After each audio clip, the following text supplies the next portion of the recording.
Hello and welcome to this Hangout-On-Air from Suntico. Today, Sage 50, online, of course. My name is Hugh Johnson. I'm Head of Business Development at Suntico. And if you enjoy this Hangout-On-Air, please share it on your social networks. If you have any comments after the Hangout, please get in touch. You can reach me via the normal social channels or by email at hugh.johnson@suntico.com. On the agenda today, I suppose if we're talking about Sage 50 Online, what do we mean by Sage 50 Online? There are truly many different interpretations. And then once I've explained that and explained why actually Suntico is not what you would think of as a conventional Sage 50 Online solution, but it is a solution that I believe can help you to decuple your investment or the value of your investment in Sage. Now, I had to look that word up. Decuple means multiply by 10. And I truly believe that applied in the correct way, that Suntico can increase the value of your investment in Sage by a factor of 10. And that leads us smartly on to the next point in the agenda, which is, of course, what is Suntico? And we'll go into that. But really just a short overview, because this Hangout is literally only a few minutes. And finally, I'll wrap up with how to get started. And in fact, that's the easiest thing of all, but I've left that to the very end. So firstly, what actually do we mean by online? I mean, it can mean many things to many people. If I said to you, get your Sage 50 online, you might think about, well, maybe I'll look for a hosted solution, maybe something like is provided by InSync or Cloud9 Real-Time, or apologies for the many other hosting providers that I haven't mentioned there. I might be talking about getting mobile access, because to some people, mobile and online means the same thing. I might be talking about using some kind of remote access software like Log Me In or Go to My PC or TeamViewer to access my Sage 50 client software that is running in my office when I'm out of the office, or maybe using an iPad at home or something like that. Or I might be talking about using Sage 50 on a client machine, maybe at home or remotely or in a remote office, and using some kind of virtual private network or VPN connection into my office to access my Sage data. All of these things could be described as getting your Sage 50 system online. But none of these things actually describe what Suntico is, because Suntico actually is something quite different from any of these things. So actually, if what you're looking for is a hosted solution or remote access software or a VPN solution to get access to your Sage 50 system, then go ahead and do that. That's not what Suntico is. And let me now explain what Suntico is. But before I do that, what I want to do is I want to explain the problem that we're trying to solve and for whom. Because an exercise I did when we were coming up with the concept of Suntico was to actually look at US company productivity. And I took these figures from the US the US Business Census Bureau. And what I did was I plotted revenue per payroll cost by company size. And what you get is this kind of bathtub effect. We're right at the bottom of the bathtub, where the water runs out at the lowest ebb of productivity. A company is employing 10 to 100 people. And these are companies that tend to be at the higher end, at the larger end of the Sage 50 user base. And this has nothing specifically to do with Sage 50. It's to do with the size of company that they are, because companies this size struggle with collaboration. They struggle with communication. They struggle with basic interpersonal, inter-employee connections, and struggle with the ability to share and find information across the organization. And that's the problem that Suntico solves. And it starts solving that problem with your Sage 50 data.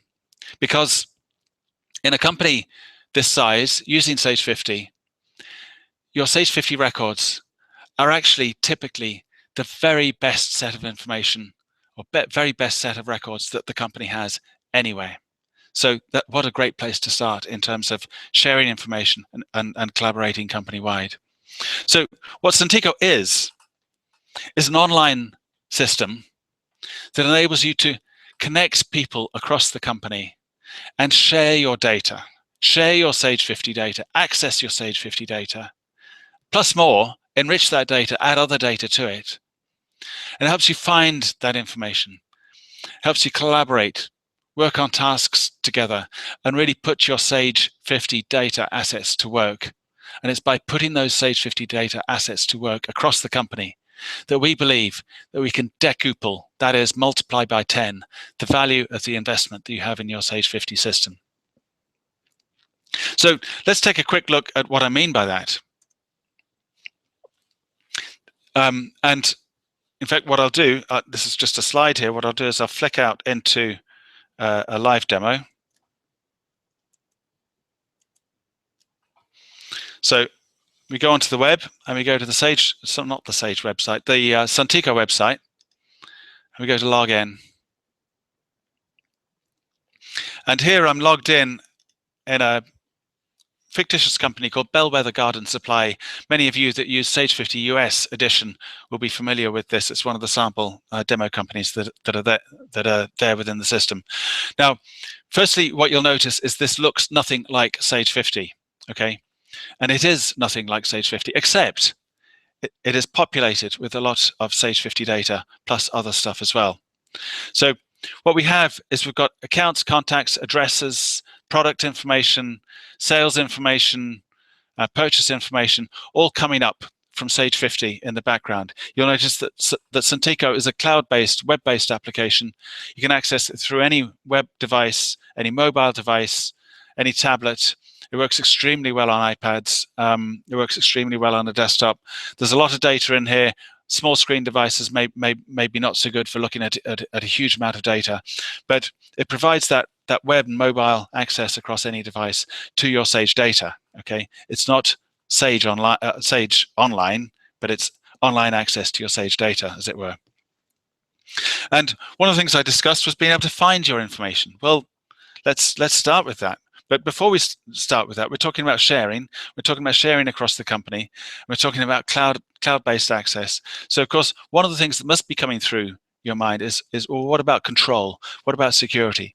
So, again, to put your mind at rest, I'm logged in here as an administrator on the system. And within this system, I can control all the different users, what they can see and what they have access to. So if I pick on one example, Susan Pritchard here, and I can define the access profile she has. She's defined as an in-house sales representative, okay? And that defines exactly what data she can see. In fact, if I click on here, as the in-house rep, this shows actually the data that she could see and what she can do within the system. If I go back to Susan's profile,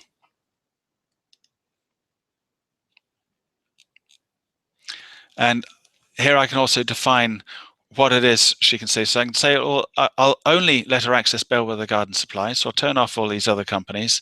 And actually, by default, if I invited her from Bellwether Garden Supply, she would only have access to Bellwether Garden Supply data. I'm not going to allow her to have access to all of the accounts within the system. In fact, I'm just going to allow her to have access to her own accounts. If she were a sales manager looking after a territory or a team, I could also give her access to a set of team accounts as well. So that's how you control user access. So very quickly, what I'm going to do is I'm just going to log off as Dolores. And I'm going to log in as Susan Pritchard.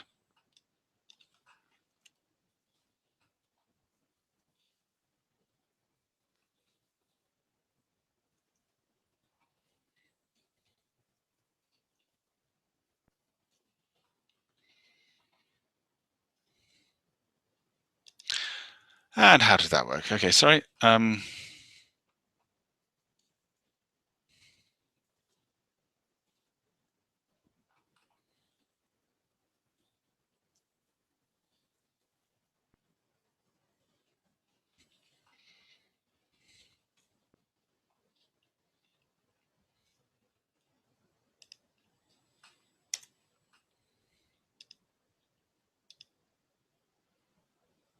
Right. Sorry, took a little while there. Okay, I'm going to save that. So I don't have that problem again. Okay.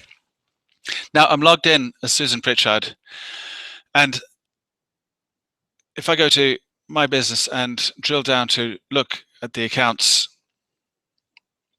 what I notice straight away is actually I've only got access to 5 account records, and those are the account records that I look after. And the same would be true if I looked at any sales information. In fact, I won't see any purchase information because I don't have any vendors that are nominated against me as an account. So very, very, very tight control over user access to information. I'm going to log off and log back in as the administrator on the account.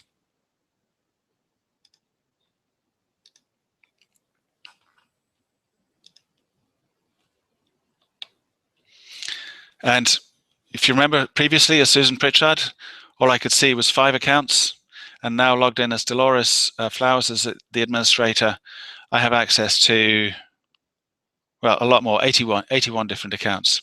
That's how I have control over the data. I also find information very easily. So if I'm not quite sure where a piece of information is, I may want to look up something to do with, it's a landscaping company, I don't know, LAN, we got, okay, right, okay, we've got six notes on walls. We'll come on to that in a minute. We've got 2 sales accounts. It was a sales account that I wanted to look up containing the string LAN.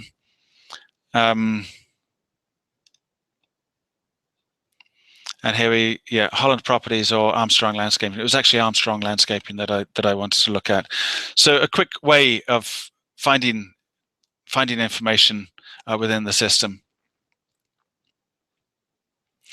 Other ways to find information very easily is through bookmarking. I can bookmark any record, not just accounts. I can bookmark transactions, and these are bookmarks that are personal to me, which means when I go in to, say, a list of accounts or a list of transactions, my bookmarked items automatically appear at the top. I don't have to wade through a whole set of information.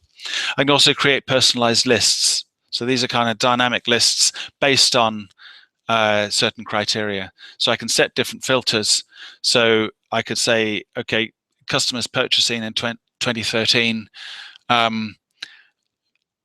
it'll automatically pull back a list of all customers that purchased items in 2013. Equally, I could look up customers with a balance exceeding $5,000 and so on and so forth. So I can create these lists. I can follow the lists so that as customers come in and out of those lists based on their behavior, I automatically get notified about events that are happening within the system. So very briefly, I've talked about controlling access to the system. I've talked about finding information and data within the system. The next thing I wanted to talk about briefly was enriching the data. So it's not just Sage data that I have in here, but I can add additional information. I can create additional records. I can create additional contacts. I can create additional accounts. I can add tags to contacts and tags to records. So if I pull up an account here, I can add a tag as, you know, silver account or whatever and save that. And so it's not just the Sage data I have coming up. I can also enrich that with additional records. I can add tags and add additional information, marketing categories, and so on to that information. I can share information. So rather like you share information on Facebook, we have the concept of walls within the system. And every record on the system has its own wall, just like every user on Facebook has their own timeline. And I can just share information. I can add files, attachments, add links. I can direct information to particular users. So I can direct a notification to Susan Pritchard that we just talked about.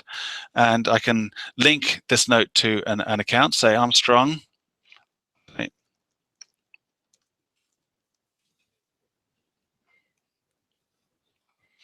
Will visit tomorrow.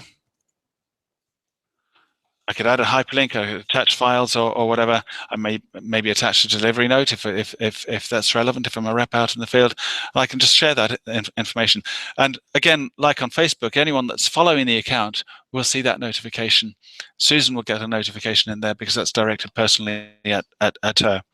And after sharing the information, then of course I can also actually start collaborating. I can start creating tasks. So we can create tasks that are linked to records within the system.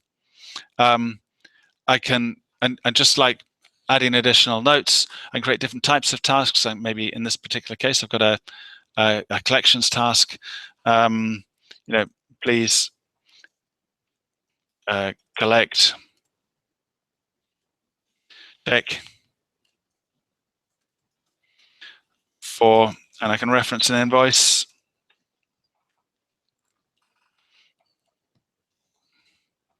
And I can assign that to another user on the system, let's say Susan.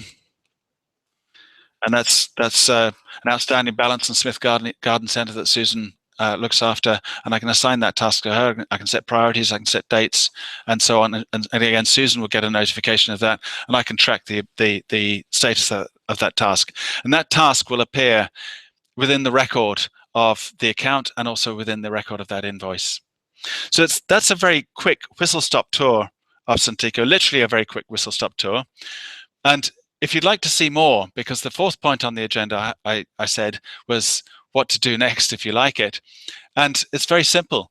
Go to our website and look on many of the pages. We've got this thing, try out our demo. If you just register your name and email address there, we will send you the login details to this very demo account that I've been showing you today, and you can try it out for yourself and see if you think it's the kind of system that you would like.